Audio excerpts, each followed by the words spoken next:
Hi everyone! We have some exciting news for you. Grace and I have decided to start a new segment. You know, Rob and Jimmy have their market update videos. Well, we're gonna be trying something new. So get cozy, bundle up, and hop on the ride with us. Okay, let's get all cozy. So let's get into some real estate tea.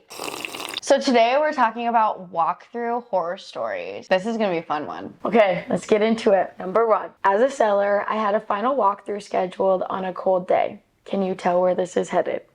Being a cheap I had turned off the heat to save a few pennies. At the door, as I was inserting the key, I heard to a sound of a waterfall. Frozen pipes in the attic, uninsulated, had burst, leading to thousands of gallons being spilled into the house. I had drywall peeling off the walls and dropping from the ceilings. Obviously, closing did not happen the next day. Well, I got the water turned off and rented industrial strength dehumidifiers. I took all the drywall out and tore out the carpets. I got up to the attic space to remove all of the wet, callous insulation and found a few dead rats. Ugh. About a week later, the whole house was repaired. All new drywall, new carpet, new insulation. The buyers got a new inspection which showed the whole house was dry, but they obviously wanted compensation. Their lawyer wrote a nastygram saying something to the effect that they wanted this replaced and that replaced or they would sue. I wrote back saying that everything was repaired and that it had passed their inspection. I offered to let them out of the contract and that's what they did. Never heard another word. It's actually a crappy house. I moved in and lived in it at the time, 2006. Purchase price was $236,000. Now it's worth $630K as a teardown.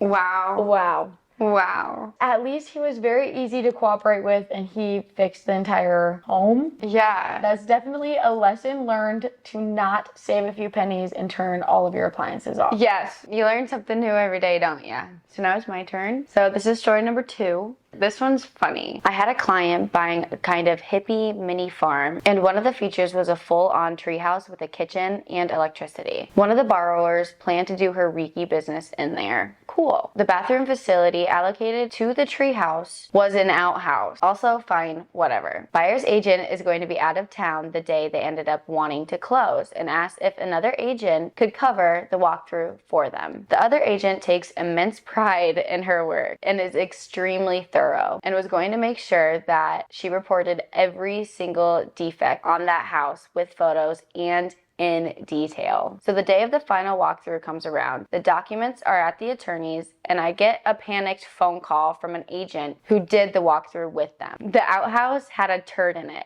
A huge, massive turd. She had taken a photo of this and calls me and asks if it's a health hazard that prevents me from being able to fund the loan, and then asks what she needs to do about telling the other agent. Does she include it in the picture/video nonchalantly? Does she warn the other agent? Should she just not include the photos, though she documented everything else? I laughed so hard. Buyers didn't even care at all, so we followed their lead. A turd! And that is why doing a very thorough inspection is so important. That agent was thorough. You get what I mean? Thorough enough to find a turd. Okay, last story of the day. This one's a shorter one. I was the seller. We had a lot of smart home stuff. This was 5 years ago, so that stuff was pretty new. We left an old iPhone on the counter and an Alexa with the directions to demonstrate the system. None of the stuff was crazy. Just switches from Amazon, a smart lock, Ring doorbell, and a wireless garage opener. It was a DIY system. Before the final walkthrough, we removed the iPhone along with the Alexa, but left the directions. The day of the final walkthrough, they noticed the Alexa was gone. Not sure why they weren't upset about the iPhone. They flipped out, lost their minds. Everyone panicked. We ended up having to purchase an Alexa. 5 years ago, they were $200 and bring it to closing to save the deal. We kind of run into this a lot as real estate agents when it comes to personal property, but technically if the Alexa wasn't in the purchase agreement, then it's theirs, it's the seller's, yeah. Personal property should just be left out of a transaction. Do you really want an Alexa to make or break you buying a house? I think not. Take a deep breath. It's okay.